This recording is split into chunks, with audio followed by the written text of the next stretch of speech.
Welcome to Blessed Be the Breakdown, the podcast where I go over the Testaments episode by episode. Today we're going over episode 8, Broken. Let's get into it.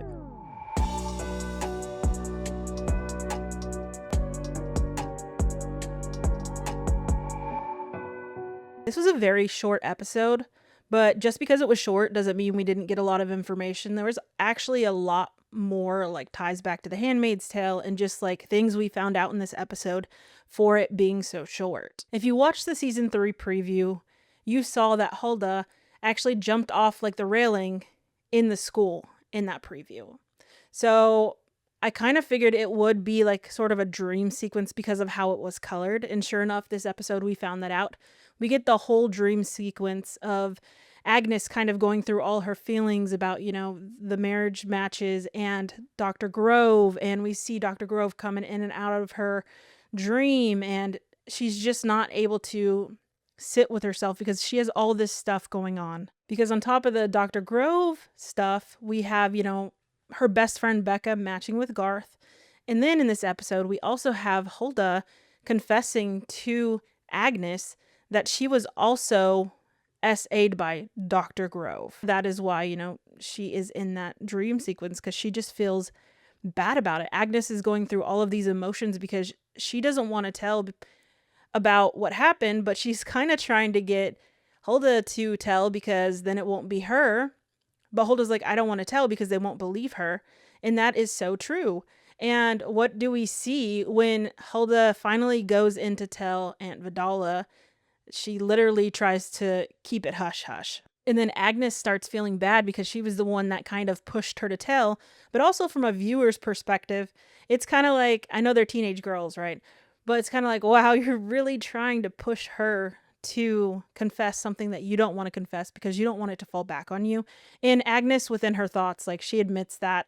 She's I know, I'm coming off as an asshole. I'll circle back to the whole Dr. Grove and telling the aunt situation because I have some other things I want to touch on that happened before that. Not that I really go in order, but it just would make more sense to do it this way.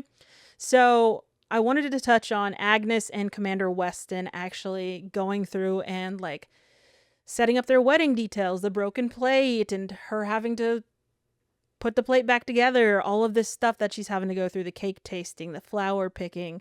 And she's clearly, as she should be, upset. And not only is she upset, about just who she's being matched with, but her best friend is now marrying the person she wants to marry.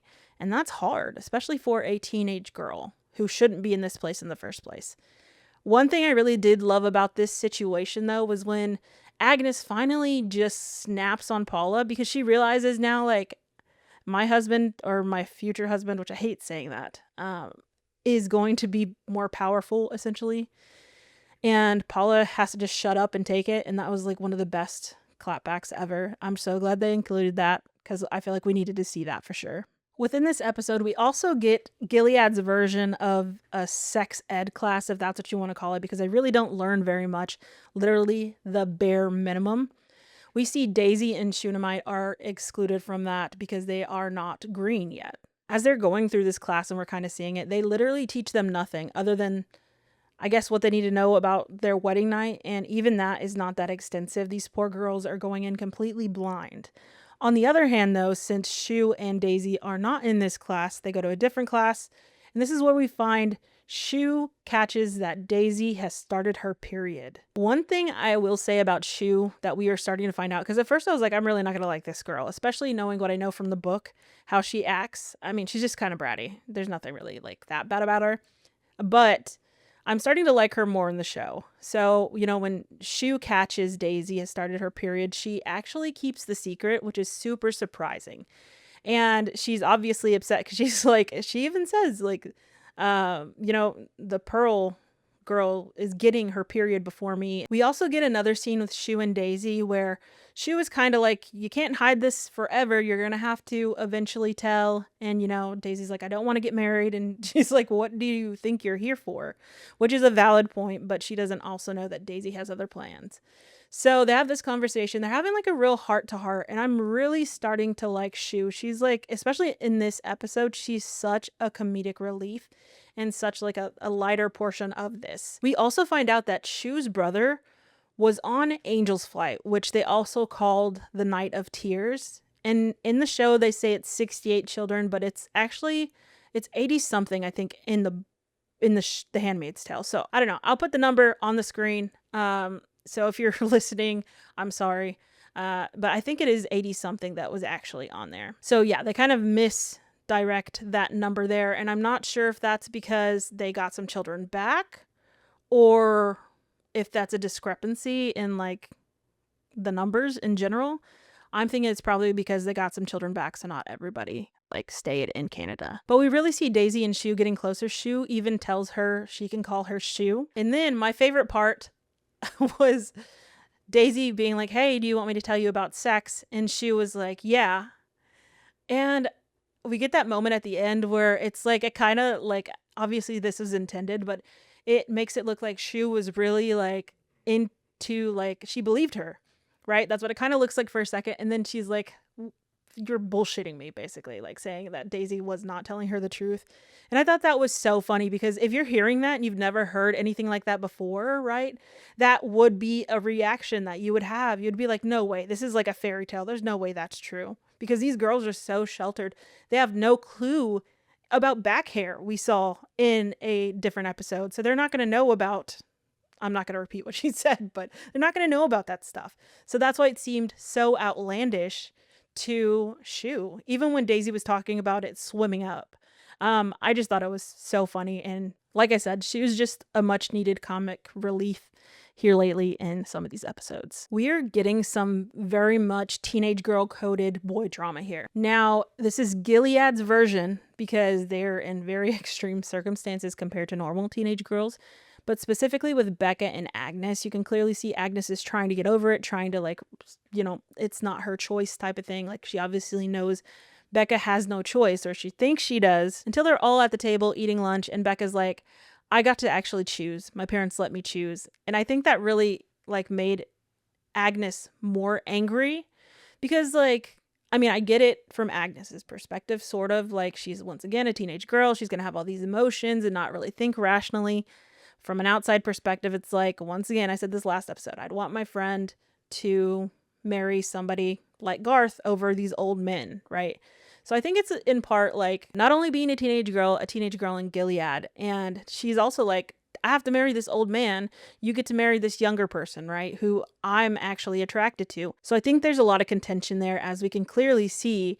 And I will be interested to see how that gets navigated going forward after this episode, because there's a couple things that from the book are supposed to happen, and I want to see how that plays out. And I think we'll get those in the next 2 episodes because of one of the scenes we see in the preview of Agnes running to Garth and crying and asking about somebody. And I'm assuming that somebody is Becca. At the lunch table too, though, we get the point where Becca's like, "Why is your Pearl girl always here with us?" And then Agnes is like, "She's my friend."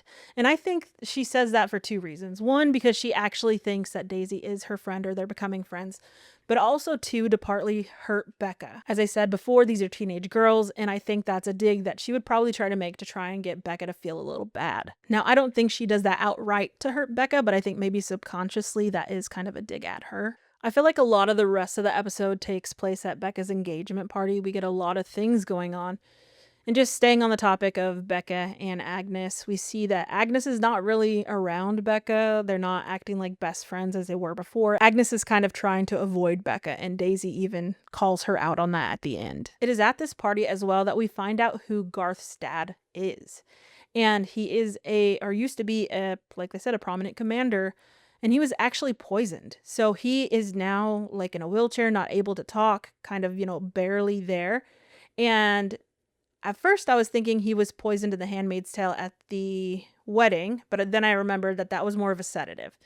And then I remembered Jezebel's. So he must have been one of the commanders at Jezebel's who was poisoned there. We also get a scene with Garth and Daisy where Daisy is like, "I started my period." And she's like, "I don't want to get married. Like, you're going to have to help me out. I need to get out of here." And he's kind of just like, "Blessed be the fruit." Like, it was funny, but like, still, like, it felt bad for Daisy. But he's clearly clueless. He's like, "I don't even know what tampons are." Like, when she's mentioning, like, "I need you to get me tampons. I need you to blah, blah, blah, so I can hide it." And he's like, "What are tampons?" And I can't tell. I mean, it probably is. He legit doesn't know what a tampon is. which would make sense because Gilead doesn't use them, but he also knows a lot of other things. So I don't know how intertwined he is with the other world or like the outside world to be able to know what that is. He truly probably just did not know what a tampon was, but I thought that whole scene was a little bit funny. But also Daisy once again is just like stuck. She's stuck there. She's not, I don't know. I mean, they literally warned her before she went in. We saw Rita telling her like, this is not going to be easy. Like, I think Daisy thought this was going to be a lot easier to escape than you know, than it actually is. And she's really finding that out now. And the last thing I want to touch on about Garth, specifically in this episode, is it kind of made me question there for a second his actual loyalty, right? So in The Handmaid's Tale, towards the end of The Handmaid's Tale, we really saw Nick's true colors, right? He was trying to rise up in Gilead because he knew he was never going to leave Gilead. And at the end of The Handmaid's Tale, which I didn't love, they made him more evil than we initially had thought. It felt so abrupt to me in The Handmaid's Tale, that switch. So in the Testaments, when Garth has a dad who's as powerful as he was, and Garth has been there his whole life, I know people can change and want to, go against the system that they were growing up in. So that can make sense too. But it did make me question his loyalty. Is he going to be, once again, the Nick character who seems like he's a good guy at first, but I mean, ultimately his loyalty is going to lie with Gilead until it's been brought down, which he kind of does go over in there, right? He's like, when he's talking to Daisy, he said, I thought you wanted to help bring Gilead down.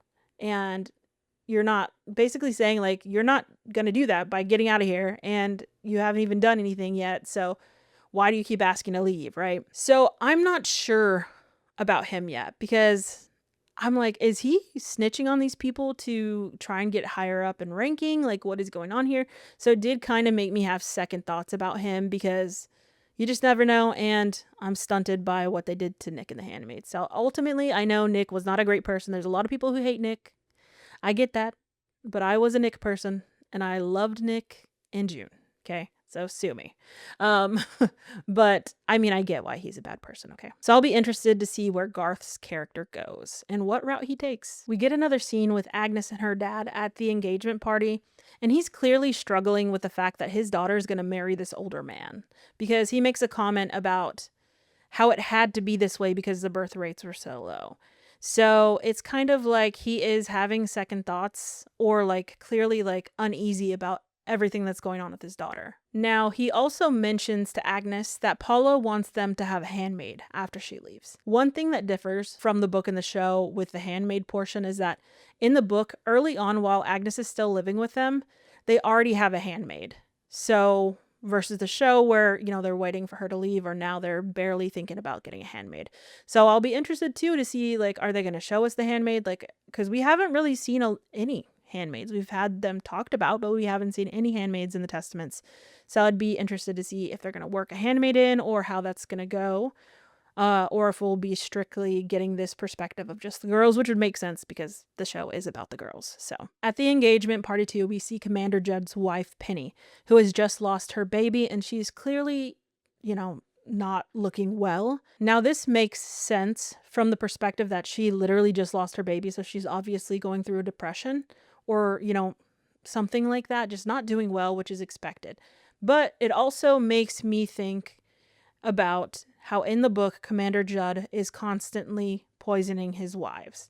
So, because I've read the book, I'm kind of like, is this from poison or is this from her truly just being, down about losing the baby? It could go either way, but I'm wondering if they are going to tie that aspect into the show because in the book, Agnes is actually set to marry Commander Judd.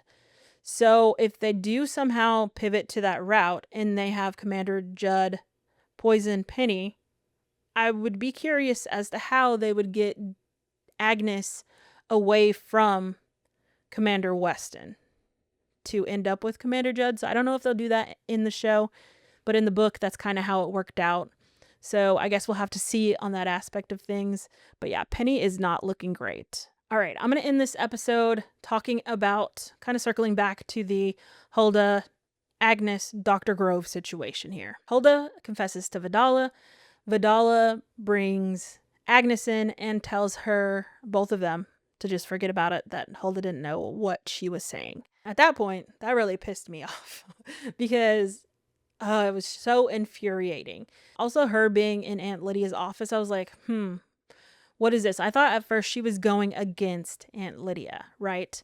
And at the end of the episode, I think Agnes even thinks that because Agnes tells Aunt Lydia when she's talking to her and trying to confess about Dr. Grove to her as well, that she doesn't know if Aunt Vidala told Aunt Lydia about Dr. Grove and what happened. And this is where we see Agnes actually, attest for what happened with Hulda. And just a side note, but when Hulda and Agnes are in the engagement party and they have to talk to that freaking creepy ass dentist, Dr. Grove, I cannot, those poor girls. I cannot wait till he gets what he deserves because I just can't stand him. But as I said in the show, Agnes and Hulda both kind of confess to try and get Dr. Grove to get in trouble. But in the book, Aunt Lydia actually has these like spy devices to kind of spy on anybody trying to conspire against her or just kind of keep things in her pocket for later. That's a big way in the book that she kind of stays on top, is she has things against people. So in the book, this is how Aunt Lydia finds out what happened to, first off, Becca. Because in the book, Becca has been dealing with Dr. Grove. I don't even want to call him her father because he's not a father. Her whole life. So Aunt Lydia overhears Becca confessing to Agnes in the book, and that's how Aunt Lydia prepares to take him down. So I think we're at the crossroads of the book and the show now. In the book, the way Aunt Lydia actually takes care of Dr. Grove is she sends an Aunt Elizabeth, into the dentist, and essentially Aunt Elizabeth pretends to be raped by Dr. Grove, runs out, and the dental assistant, is saying, confessing that Dr. Grove did something to this aunt. And that leads to his execution by particution, I think is what they call it. So based off of what happens in the book, here's how I think the show is probably going to play out. I think Daisy and Aunt Lydia are going to connect on this after Daisy finally admits that she got her period. I think Daisy's going to confront Aunt Lydia, saying something to her about not keeping the girls safe. And I think her and Aunt Lydia will be in cahoots to kind of help take down Dr. Grove. That's how I think it's going to play out. If it doesn't go that exact way, it's going to be some variation of Daisy going to the dentist because she just turned green to get her teeth checked and setting up Dr. Grove, or they may not even have to set him up because he's just a freaking pervert and probably will do it on his own. I guess we'll just have to see how that plays out. Towards the end of the episode, we already talked about Aunt Lydia and Agnes meeting, and Agnes at first kind of thinks that Aunt Lydia is dismissing her claims by just saying, hey, you're about to marry a powerful commander and you're not going to have to worry about this because you won't have to go to the dentist. So I think at first she thinks it's like, oh no, I'm not going to do anything. It's okay. It'll be over soon type of thing. But then she realizes, as we hear her say, that Aunt Lydia had a plan all along. But at first I did think that Agnes could tell her new commander, potential husband, about this and that he was going to do something. But I think it's more, like I said, that route that I just explained before with Daisy is going to happen. Because at the end, too, we get Daisy and Agnes talking. And Agnes tells Daisy what happened, as I talked about a while ago. And we ended off with, Daisy's clearly pissed off and got to do something. We get that little cliffhanger. So that's really the direction I think it's going. So that's the end of the episode today. I saw a lot of people not happy with how short it was, and I completely agree. These episodes are kind of short, but I will say we got a lot of information out of this episode. I want to thank everybody once again for listening and watching. My listeners and watch count on YouTube have gone up so much, which is totally unexpected. So I appreciate it so much, and I'm eternally grateful for anybody who takes the time to listen or watch me. I usually try to post by Thursday, but unfortunately I work full time, and sometimes I get sick. I got sick this week, so I was not able to post on time, but I appreciate you sticking with me, and I will try to post on Thursdays going forward, but if not, for sure by Friday. So thanks for listening. As always, blessed be the fight.